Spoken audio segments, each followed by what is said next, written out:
ఓం గం గణపతియే నమః. శ్రోతలకు నమస్కారం. మన ఛానల్కు స్వాగతం. శ్రీ పద్మ మహాపురాణం స్వర్గఖండం 73వ భాగం. విష్ణుభక్తి ప్రశంస నామ మహిమ. ఋషులు ఇలా పలికిరి: ఓ సూతుడా, మేమడిగినవన్నీ చెప్పావు.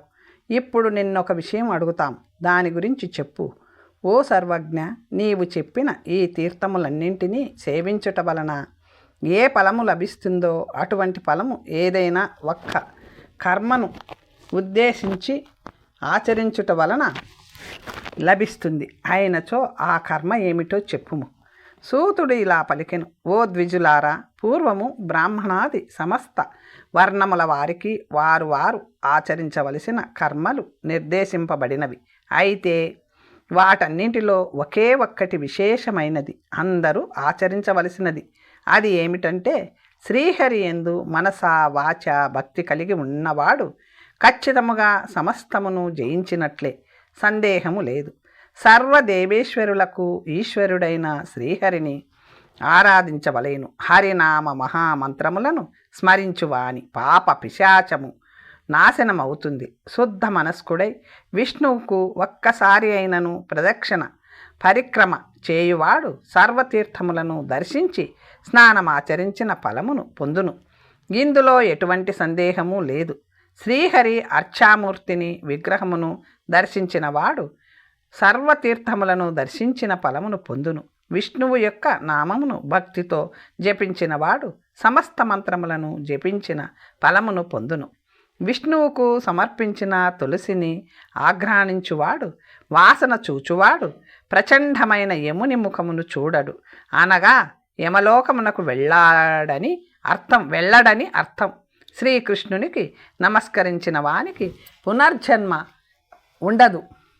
శ్రీహరి పాదపద్మములందు సదా మనస్సుని లగ్నము చేసిన వానికి నేను అనేక నమస్కారములు సమర్పించెదను. పుల్కసులు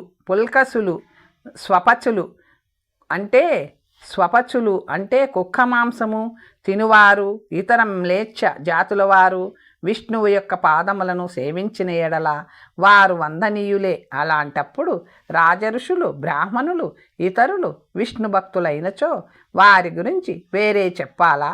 వారికి తప్పక వందనములు అర్పించవలెనని అర్థము. హరిభక్తుడైన వానికి పునర్జన్మ ఉండదు. హరినామమును ఉచ్చస్వరముతో గట్టిగా పలుకువాడు గంగా నదిలో లోకమును పావనము చేయునట్లు హరినామము లోకములను పావనమనొచ్చును.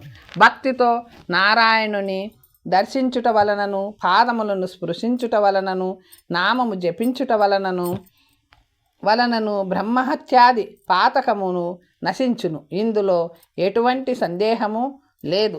శ్రీహరి నామములను శ్రావ్యముగా గట్టిగా ఉచ్చరిస్తూ చప్పట్లు కొడుతూ శ్రీహరికి ప్రదక్షిణము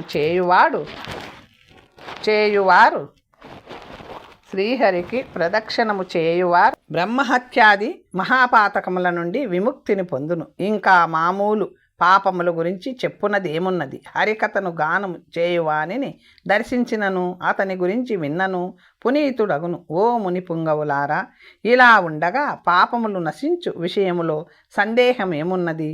తీర్థానాంచ పరమం తీర్థం కృష్ణనామ మర్షయ తీర్థ కుర్వంతి జగతీం గృహీతం కృష్ణనామ ఐహ. ఓ మహర్షులారా, తీర్థములలోకెల్లా శ్రేష్టమైన తీర్థం శ్రీకృష్ణ నామము. శ్రీకృష్ణ నామములను ఉచ్చరించువాడు జగత్తునే తీర్థము చేసెదరు. ఓ మునివరులారా, దానికంటే భగవంతుడైన నారాయణుని నామం జపము శ్రేష్టమైనది మరొకటి లేదు.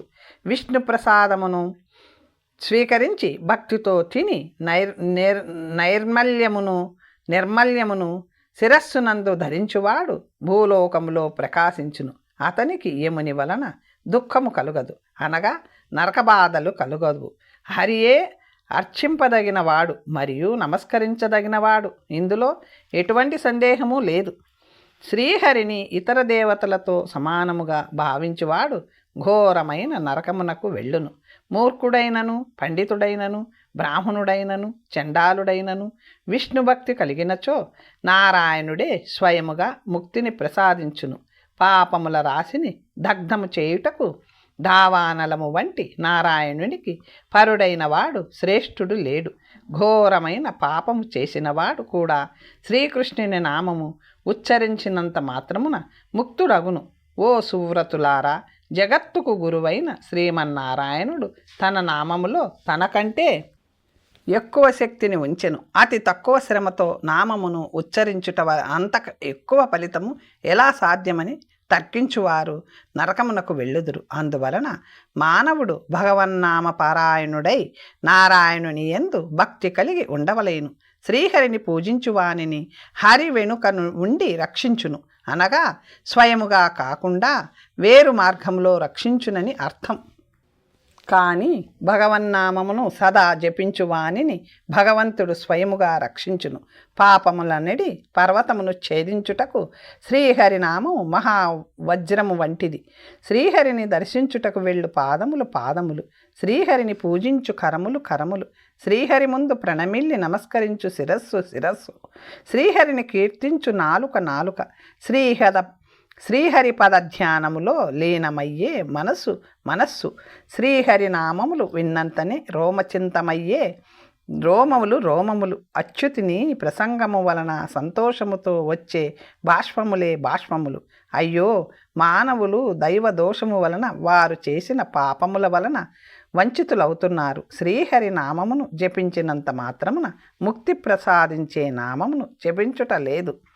శ్రీ సంగమ దోషము వలన పాపి అయిన వాడు శ్రీకృష్ణ నామమును ఉచ్చరించునప్పుడు రోమాంచితుడు కానివాడు వంచితులే. మనశ్శుద్ధి లేనివారు పుత్రశోకాది దుఃఖముల వలన విలపింతురు, కానీ శ్రీకృష్ణనామము ఉచ్చరించునప్పుడు కీర్తించినప్పుడు విలపించరు. అటువంటి వారు మూర్ఖులు. భగవన్నామమును మనస్ఫూర్తిగా ఏకాగ్రతతో జపించున్నప్పుడు భావావేశము కలిగి కండ్ల నుంచి నీరు కారుట వలన లక్షణములు కారుట వంటి లక్షణములు కనిపించును. అది ఇక్కడ చెప్పబడినది. నాలుక ఉండి కూడా శ్రీకృష్ణుని నామము జపించని వారు మోక్షము సోపానమంచునకు వెళ్ళినా కూడా తిరిగి నేలపై పడుదురు. మోక్ష మార్గంలో ఉన్నవాడు కూడా భగవన్నామము జపించవలేను, లేదా పతితుడగునని అర్థం. కర్మయోగమును అవలంబించు మానవులు ప్రయత్నపూర్వకంగా వివిధ వైదిక క్రియల ద్వారా విష్ణువును అర్చించవలేను. అలా చేయుట వలన విష్ణువు ప్రసన్నుడగును.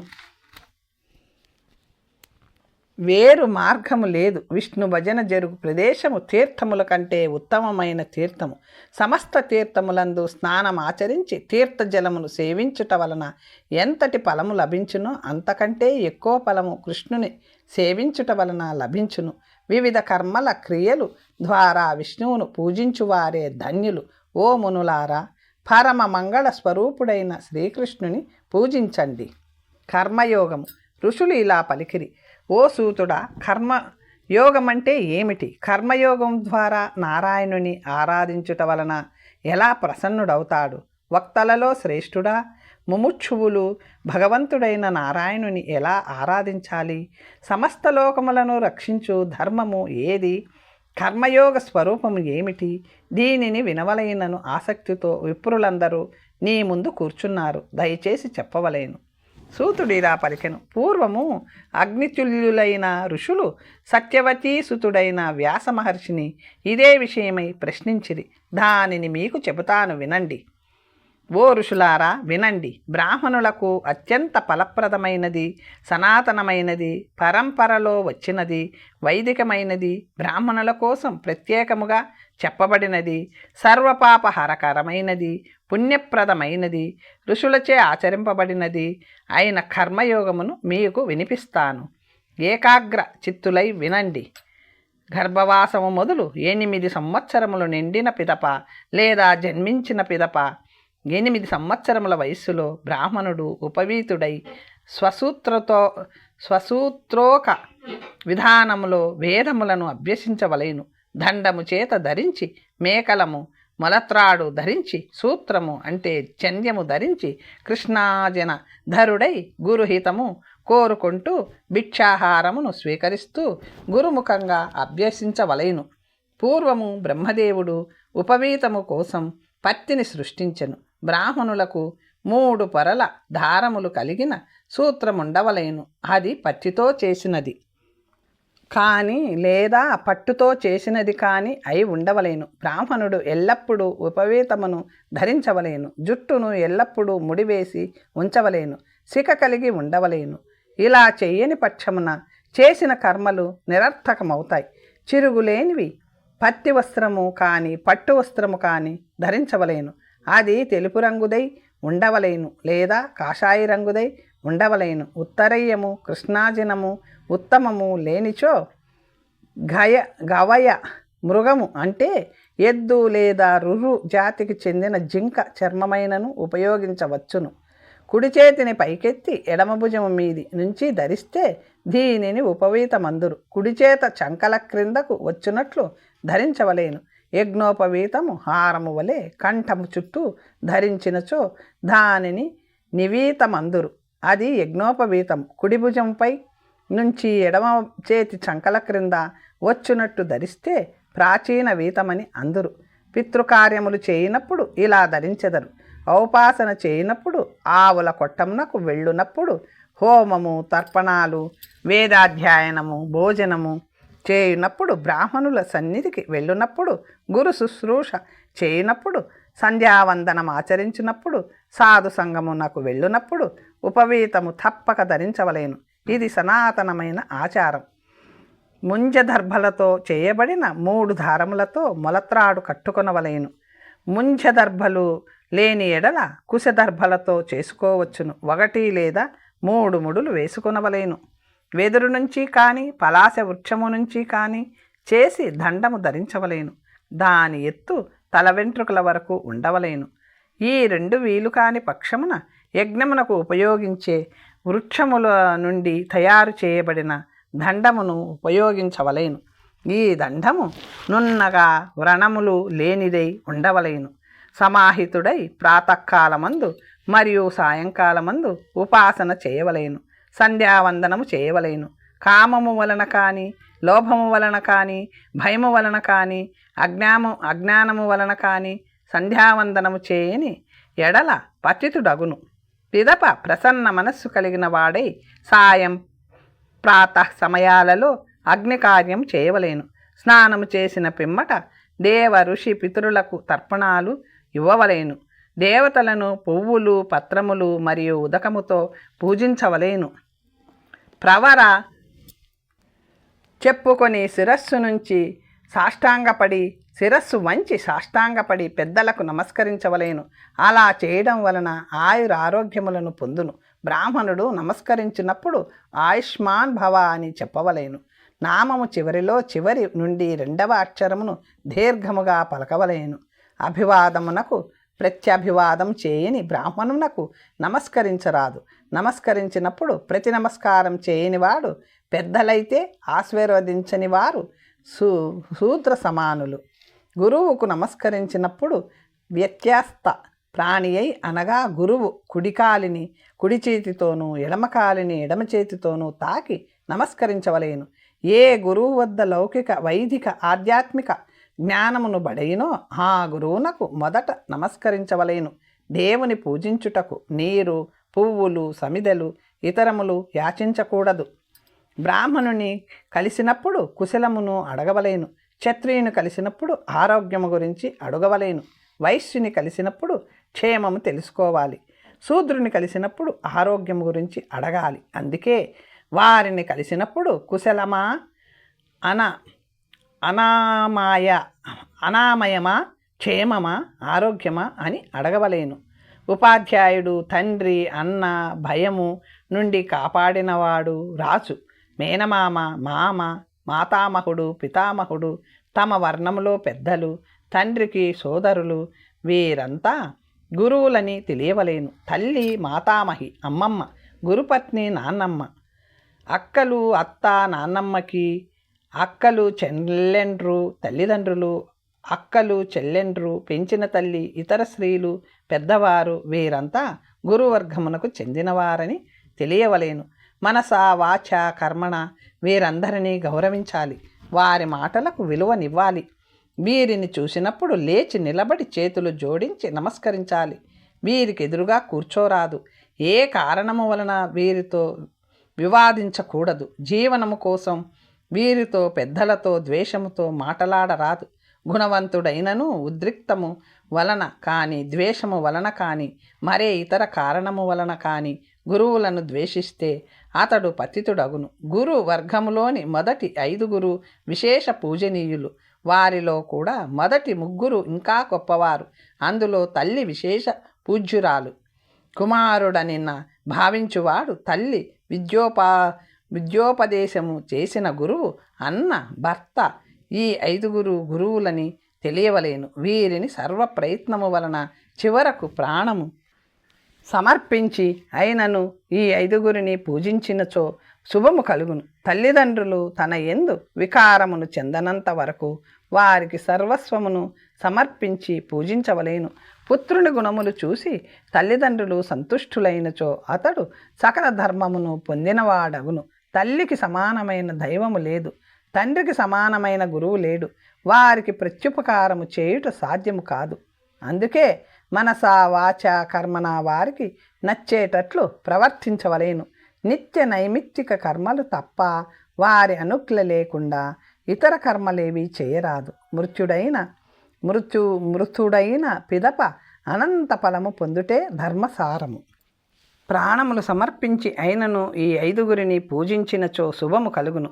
తల్లిదండ్రులు తన యందు వికారము చెందనంత వరకు వారికి సర్వస్వమును సమర్పించి పూజించవలేను. పుత్రుని గుణములు చూసి తల్లిదండ్రులు సంతుష్టులైనచో అతడు సకల ధర్మమును పొందిన వాడగును. తల్లికి సమానమైన దైవం లేదు, తండ్రికి సమానమైన గురువు లేడు. వారికి ప్రత్యుపకారము చేయుట సాధ్యం కాదు. అందుకే మనస వాచ కర్మణ వారికి నచ్చేటట్లు ప్రవర్తించవలేను. నిత్య నైమిత్తిక కర్మలు తప్ప వారి అనుజ్ఞ లేకుండా ఇతర కర్మలేవి చేయరాదు. మృతుడైన పిదప అనంత ఫలము పొందుటే ధర్మసారము. విద్య నేర్పిన గురువుని ఆరాధించి వారి అనుజ్ఞ తీసుకుని వెళ్ళు శిష్యుడు విద్యాఫలమును అనుభవించును. అంతేకాదు స్వర్గములో సుఖించును. తండ్రి వంటి అన్నను అవమానించువాడు ఆ పాపము వలన ఘోర నరకమును పొందును. భార్యకు సదా భర్తే పూజనీయుడు. ఈ లోకములో తల్లిని సేవించుట వలన పుత్రునకు ఉన్నతి కలుగును. మేనమామ తండ్రికి, అన్న, మామలు, ఋత్విజులు, గురువులు వీరందరికీ ప్రవర చెప్పుకొని గౌరవించి నమస్కరించవలేను. దీక్ష పొందిన ఋత్విజుని చిన్నవాడైనాను సరే పేరు పెట్టి సంబోధించకూడదు. అయ్యా వంటి పదాలతోనే వారిని సంబోధించాలి. వారికి శిరస్సు వంచి నమస్కరించాలి. శ్రేయస్సును ఆపేక్షించు క్షత్రియులు, బ్రాహ్మణాదులు వారికి ఎల్లప్పుడూ నమస్కరించాలి. జ్ఞాన కర్మ గుణ విద్య సంపన్నులైనను క్షత్రియాదులకు బ్రాహ్మణులను ఎన్నడూ నమస్కరింపరాదు. బ్రాహ్మణుడొక్కడే సమస్త వర్ణముల వారికి స్వస్తి వచనములు పలుకవలైను. సమాన వర్ణముల వారు సమాన వర్ణముల వారికి అభివాదము చేయవలైను. బ్రాహ్మణులకు అగ్ని గురువు, ఇతర వర్ణముల వారికి బ్రాహ్మణుడు గురువు.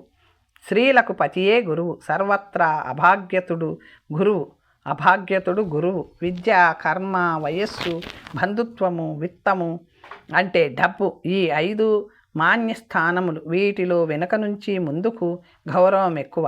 అంటే బంధుత్వమునకు డబ్బు కంటే ఎక్కువ గౌరవం, వయస్సునకు బంధుత్వం కంటే ఎక్కువ గౌరవం. అలా 3 వర్ణములలోనూ ఈ 5 ఎక్కువగా ఉన్నవారు గౌరవనీయులు.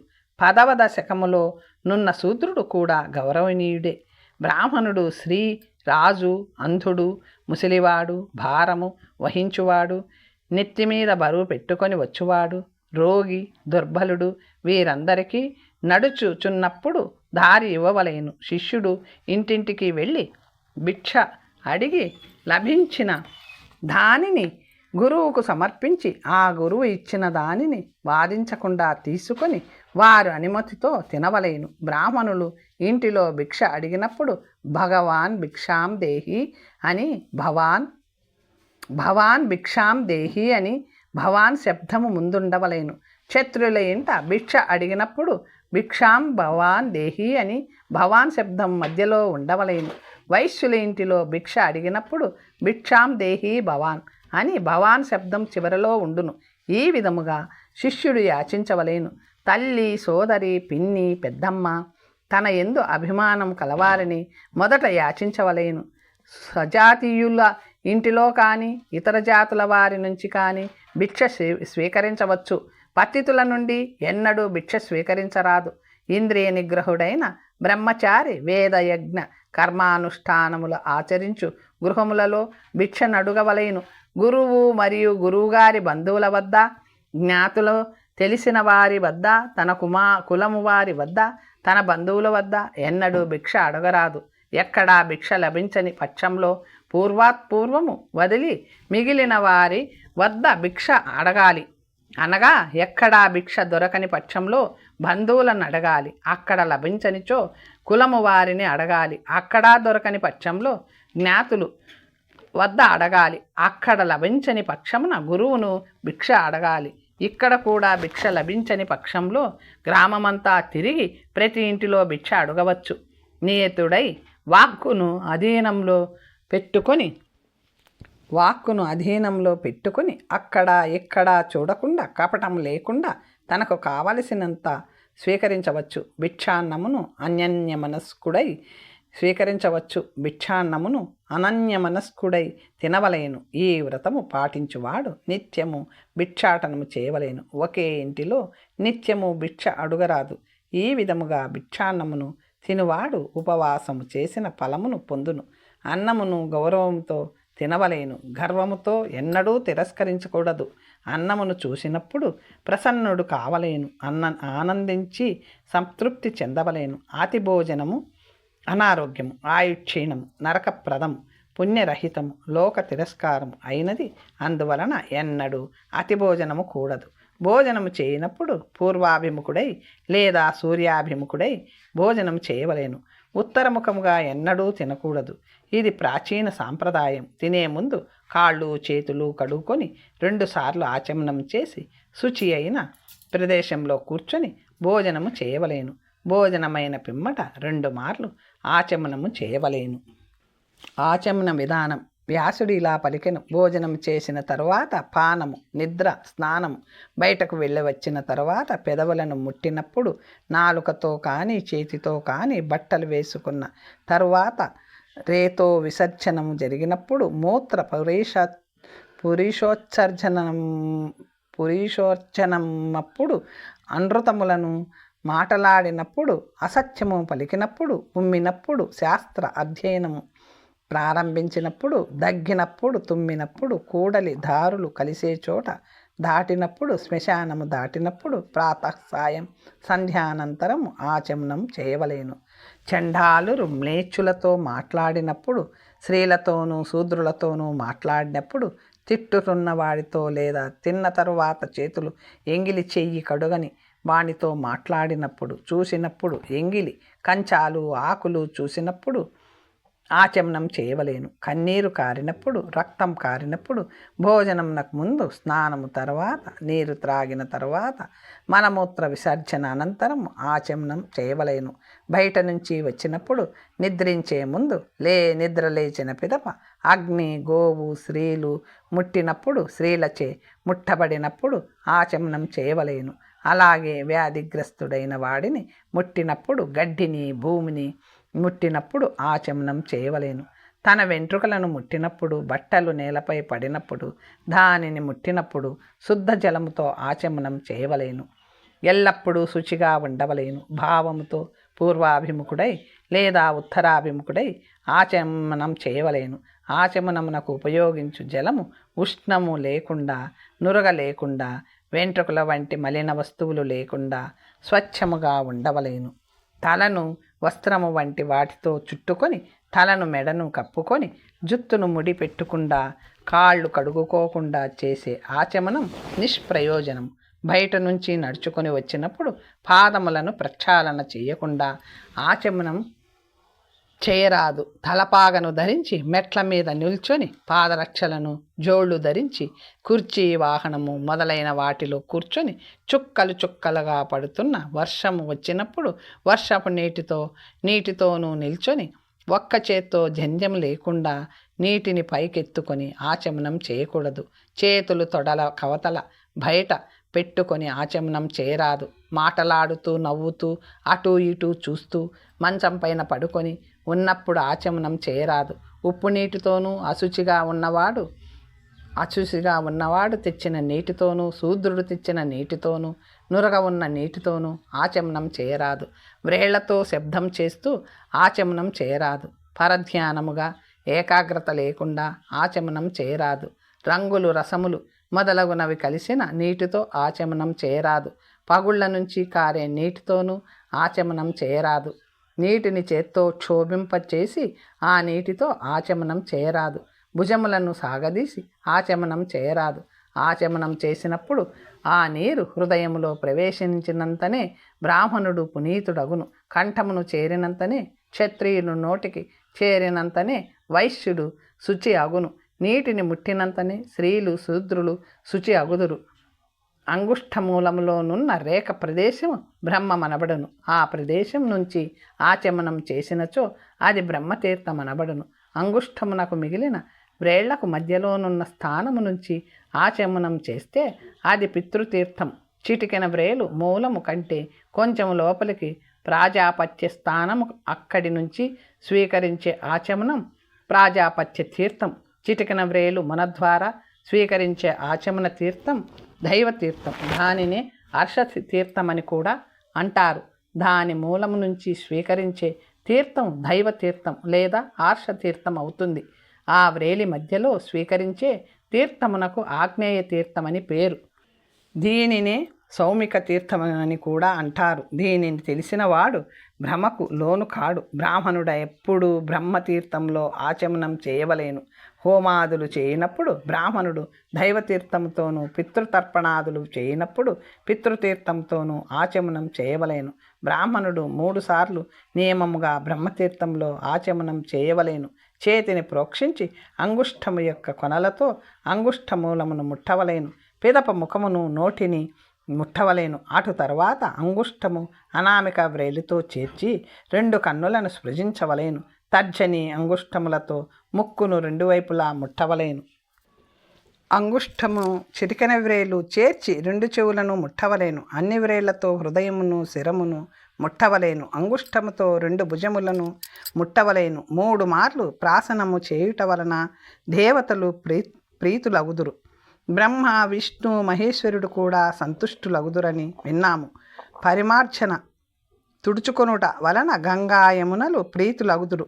కన్నులు ముట్టినప్పుడు సూర్యచంద్రులు ప్రీతులగుదురు. హృదయమును ముట్టుట వలన సమస్త దేవతలు ప్రీతులగుదురు. ముక్కుపుటలను ముట్టుబోలట వలన అశ్వినీ దేవతలు, చెవులను ముట్టుట వలన వాయువు అగ్ని సంప్రీతులగుదురు. శిరమును ముట్టుట వలన పురుషశ్రేష్ఠుడు ప్రీతుడగును. నోటి నుంచి ఆచమనం చేయనప్పుడు నీటి చుక్కలు నోటికి అంటుకొని ఉంటే అది ఉచ్ఛిష్టము కాదు. అలాగే దంతములకు అంటుకొని ఉన్న నీటి చుక్కలు నాలుకతో ముట్టినప్పుడు శుచి అగును. ఇతరులకు ఆచమనం చేయనప్పుడు నీటి చుక్కలు కాలు మీద పడినను అది పవిత్రము కాదు. దానిని ధూళివలే భావించవలేను. మధుపర్కము, సోపానము, తాంబూల భక్షణము, ఫలమూలములను తింట వలనను చెరుకు రసం త్రాగుట వలనను దోషము లేదని మనువు చెప్పెను. అన్నపానములను తీసుకొని ప్రయాణము చేయనప్పుడు పాత్ర చేతిలో ఉంటుంది. ఆ పాత్రను నేలపై పెట్టి ఆచమనం చేసి ప్రోక్షించినచో శుచి అగును. చేతిలోనున్నప్పుడు అశుచత్వం లేదు. తేజోరూపమైన వస్తువులను, బంగారము వంటివి తీసుకున్నప్పుడు కలిగిన అశుచిత్వాన్ని నేలపై పెట్టి ఆచమనం చేసి వస్తువును ప్రోక్షణ చేసుకుంటే శుచి అగును. అప్పుడు చేతిలోనున్నను అశుచత్వం లేదు. ఏదైనా వస్తువును చేతితో తీసుకున్నప్పుడు అశుచత్వము కలిగినచో దానిని భూమిపై పెట్టున్నంత వరకు మాత్రమే అశుచత్వం ఉంటుంది. తరువాత ఆచమనంచే ప్రోక్షణ చేసిన తరువాత శుచి అగును. వస్త్రాదులను ముట్టుట వలన అశుచత్వం రానే వస్తుంది. అందువలన వాటిని ముట్టిన పిదప ఆచమనం చేయవలేను. దొంగలు, దుష్ట జంతువులు తిరిగే ప్రదేశాలలో, నిర్జన ప్రదేశాలలో, అరణ్యంలో ప్రయాణం చేయనప్పుడు, చేతిలో ఏదైనా వస్తువు ఉన్నప్పుడు మలమూత్ర విసర్జన చేసినచో అశుచత్వము కలుగదు. చేతిలోనున్న వస్తువు కూడా అశుచి కాదు. జంధ్యమును కుడిచేవికి చుట్టుకొని పగలైతే ఉత్తరము వైపు తిరిగి, రాత్రి అయితే దక్షిణం వైపు తిరిగి మలమూత్ర విసర్జన చేయవలేను. భూమిని పుల్లలు, ఆకులు, గడ్డి వంటి వాటితో కప్పి నెత్తికి బట్ట చుట్టుకొని వాటిపై మలమూత్రములను విసర్జించవలేను. నీడలోను, గుంతలోను, నదిలోను, పశువుల కొట్టములోను, దేవస్థానములలోను, నీటిలోను, దారిలోను, బూడిదలోను, అగ్నిలోను, శ్మశానంలోను మలమూత్ర విసర్జన చేయరాదు. ఆవు పేడలోను, చెక్కపైన, చెట్లపైన, మొక్కలపైన నిల్చొని బట్టలు లేకుండా పర్వత పండలములలోను, జీర్ణమైన పాడుబడిన దేవాలయములందును, పుట్టలపైన మలమూత్ర విసర్జన చేయరాదు. జీవములున్న గుంతలలోనూ, నడుచుచున్నప్పుడు పొట్టపైన, అగ్నిపైన, కుండ పెంకులపైన, రాజమార్గములలోను, పొలములలోను, బిలములలోను, 4 మార్గముల కూడలిలోను, ఉద్యానవనములలోను, తీర్థములోను, నీటి వద్ద, చెవిటి నేలపైన, పట్టణ సమీపంలోను, గుహలలోను మలమూత్ర విసర్జన చేయరాదు. చెప్పులు ధరించి, పాదుకలను ధరించి, గొడుగు చేత పట్టుకొని మెట్లపై నుంచి గాలిలోకి స్త్రీలు, గోవులు, గురువులు, బ్రాహ్మణులకు ఎదురుగా, దేవతలు, దేవాలయములకెదురుగా, నీటికెదురుగా మలమూత్ర విసర్జన చేయరాదు. నక్షత్రములకు ఎదురుగా కానీ, ప్రతిముఖముగా కానీ, సూర్యుని, అగ్నికి, చంద్రునికి ఎదురుగా మలమూత్ర విసర్జన చేయరాదు. మట్టి దిబ్బలో నుంచి దుర్వాసన పోగొట్టే మన్నును తీసుకొని జాగ్రత్తగా నీటిని బయటికి తెచ్చుకొని శుచిర్భూతుడు కావలేను. బ్రాహ్మణుడు ధూళి కలిగినది, అపరిశుద్ధమైనది మార్గములోనున్న మట్టిని ఎన్నడూ తీసుకోరాదు. చవిటి నేలలోని మట్టిని ఇంకొకరు శౌచం చేసుకొని మిగిల్చిన మన్నును ఎన్నడూ ఉపయోగించరాదు. దేవస్థానము నుంచి, ఇంటి నుంచి, బావిలో నుంచి మన్నును శౌచము కోసం తీసుకోకూడదు. ముందు చెప్పినట్లు శౌచమైన పిదప ఆచమనం తప్పకుండా చేయాలి. తర్వాత కథ వచ్చే భాగంలో తెలుసుకుందాం. నమస్తే.